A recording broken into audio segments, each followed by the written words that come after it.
Hey Libra, welcome to your yearly 2019 Sidereal Astrology forecast. All right, so this year there's going to be two key areas of emphasis for you. One is going to be where Jupiter is, your second house. This is the house that has to do with our financial security, our sense of self-worth, cultivating of our natural gifts. So likely lots to learn about the area, maybe feeling a bit inspired about the income you make, or maybe how you can cultivate greater material security for yourself, or cultivate your inner strengths and resourcefulness that can help you cultivate some of your values in life.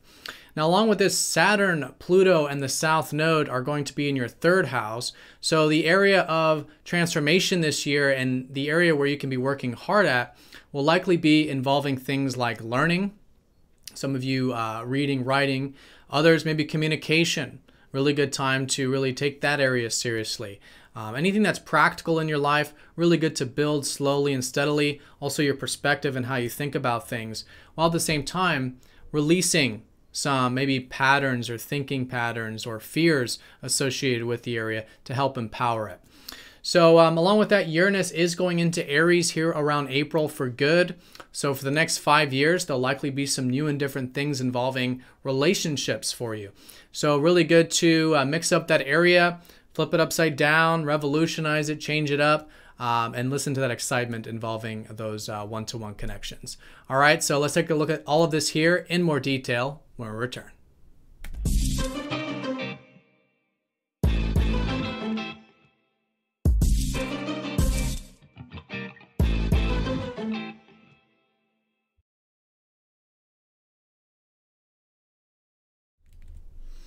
All right, Libra, here is your chart for the year.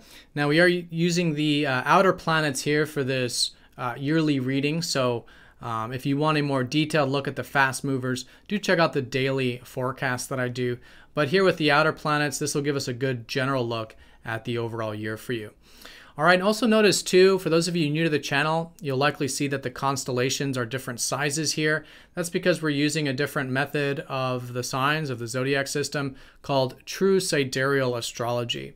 So if you are new, definitely check out that link down below, because this does change all of the signs from mainstream astrology.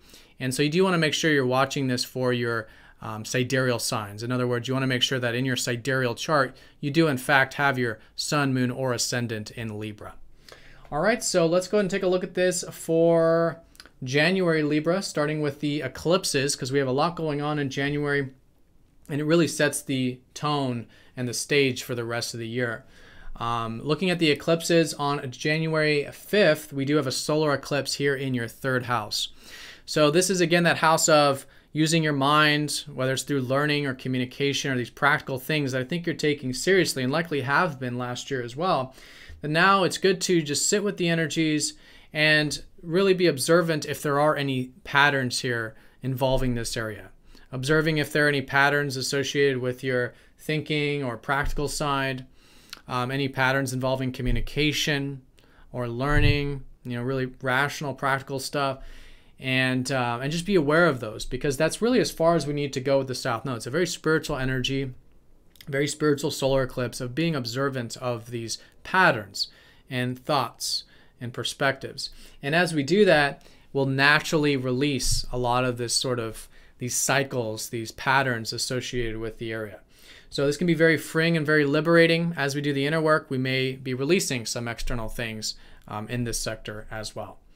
Now, once we get into January 21st, we're going to have the lunar eclipse, and this is going to be in that 10th house, really finalizing anything you've been doing the past almost year regarding your career or productive life. If there's been anything that you've been learning about or doing new things involving your career, maybe your public life or achievement, success, new things like this, a lot of this is going to be wrapping up this early part of the year.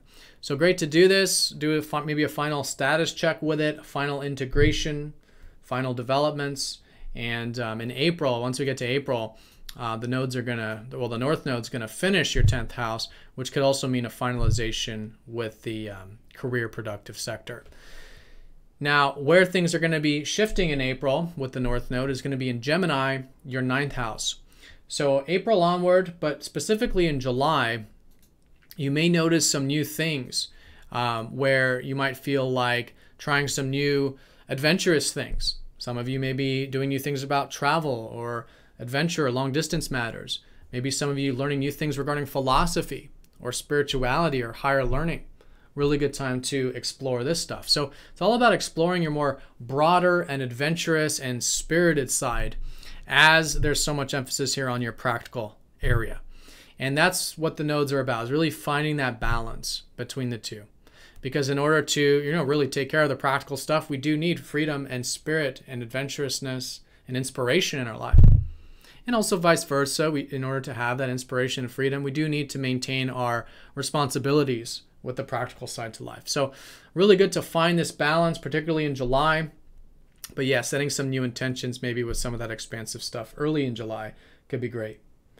Now, July 16th, we do have the lunar eclipse in that third house. So if anything started earlier in the year, around that January time, involving, again, this kind of releasing of thinking patterns or patterns around the practical side to things, this could be the high point, the sort of culminating point of some of these matters. And there will likely be some awareness regarding these things in July in particular. And some examples, maybe with Saturn, it could be maybe some self-limitations. Being aware of those will help you release those. Maybe with Pluto, some fears, right? Becoming aware of some fears and releasing some fears can also be very transformative and freeing for you. So really good to do that status check with the spiritual part of the chart. Again, it's all about creating more balance really with your practical life. As you take it slowly and steadily with Saturn, as you face fears with it with Pluto, and as you do some of this karmic releasing associated with that area. All right, so those are the main eclipses for the year, but since the eclipse seasons are happening at the at the cusp of the year between December and January now, we do have a solar eclipse at the very end of December of 2019. So December 26th, we do have a solar eclipse in that third house. So there could be some new beginnings involving some of this practical stuff that you're involved with.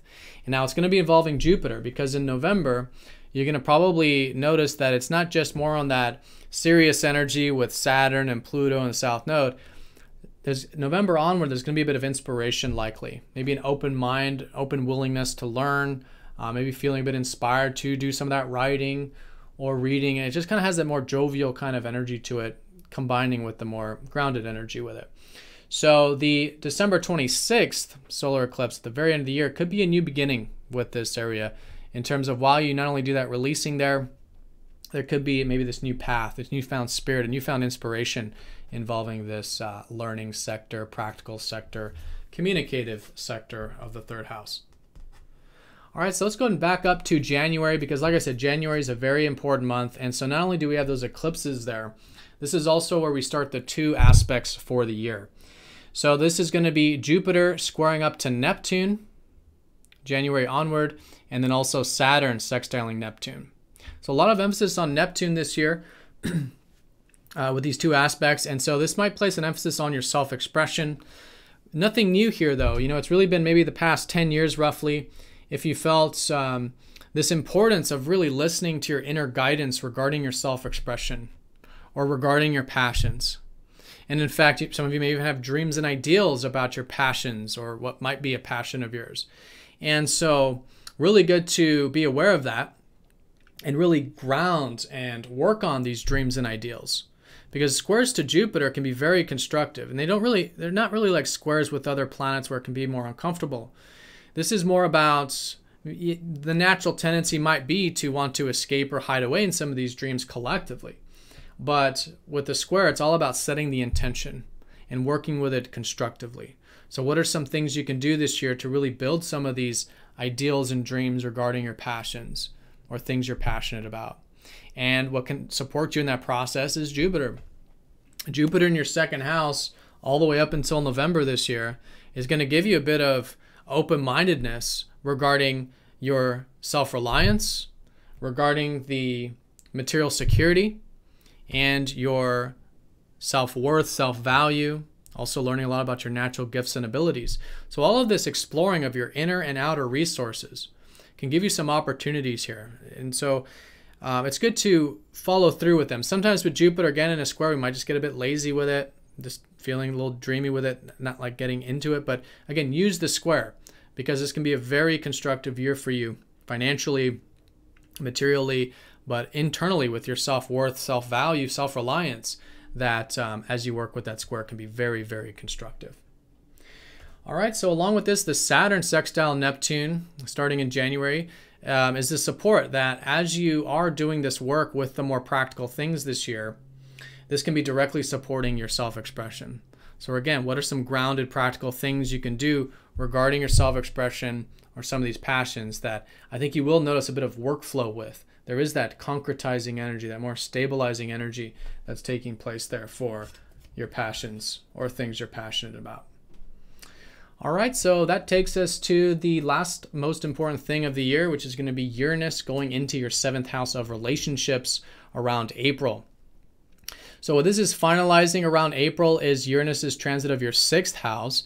If you've noticed the previous 10 years, if there's been more ups and downs or unexpected things involving your work or your routine or the health sector, this is all finalizing, and it's really been about you finding more freedom with your work and more freedom with your day-to-day. And so that's going to be wrapping up.